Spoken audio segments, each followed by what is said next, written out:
Hey guys, Photo Viper here. Some more fun for us today. Funskool, that is. We have Funskool Dial Tone version 2. Yeah. Alright. Russian card back. Let's tear him open and see what he's all about, shall we? Alright. Today we're looking at Dial Tone International Heroes. I believe this is version 2. Correct me if I'm wrong. I just thought this one would be neat to pick up. Of course, it's Funskool. They have different paint apps on Funskool, and I like the colors on this one. I think he'll go good with my DEF guys. And I believe he came out Battlecore. He may have been intended for DEF. It was around the same time. But yeah, this is the Funskool version. Of course, we've got the crazy tree of weapons here. Little red rocket launcher. And interesting helmet. Almost Battlestar Galactica. A Viper pilot helmet or something. Reminds me of. Of course, this one, we've got a Russian file card. Don't ask me to translate it. I speak no Russian whatsoever. But it's interesting. I've come to appreciate these foreign cards. I think they're kind of neat. Curiosities, mostly for me.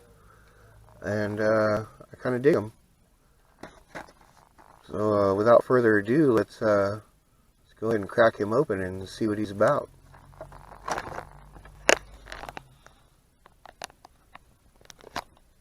Got my handy dandy box knife, and as always, we're going to go really gentle on these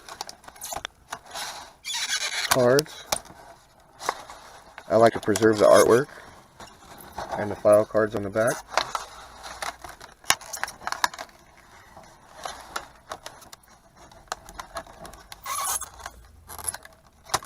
And that should about do it.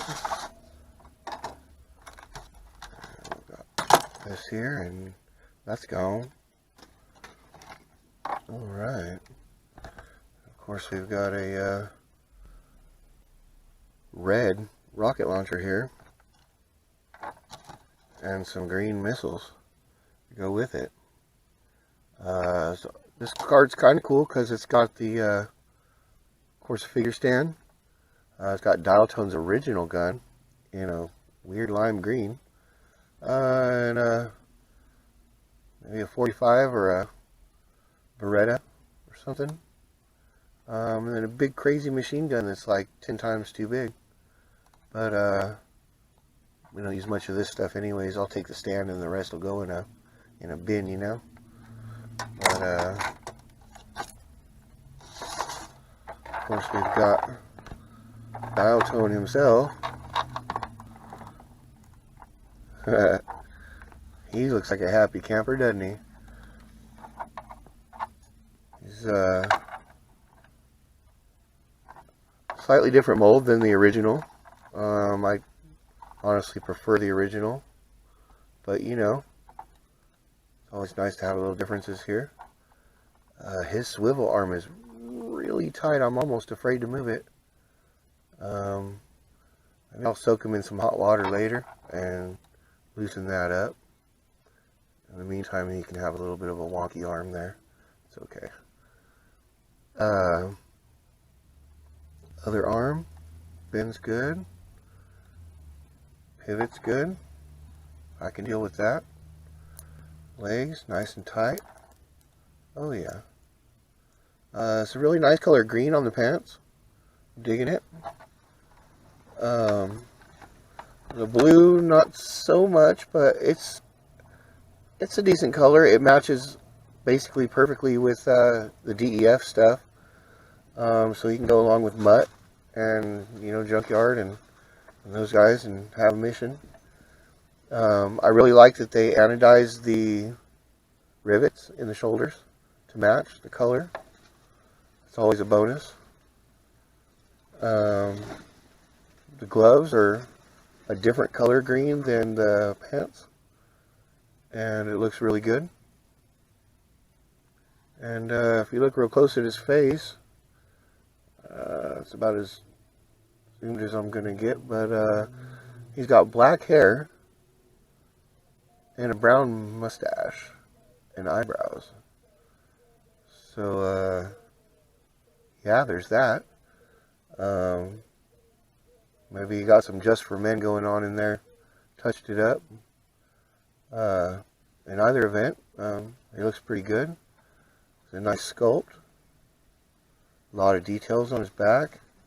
Some technical stuff. Of course, he's a communications expert, so he's going to have a lot of electronic things going on. He's got some wires coming off his pants here, into this device here, maybe for hacking, breaking into systems and whatnot. Overall, it's a pretty good figure. Something different, something fun, something Funskool, and as always, it's great opening toys, and it's even greater opening them with friends. Thanks for hanging out with me. I hope you enjoyed it, and we'll see you next time.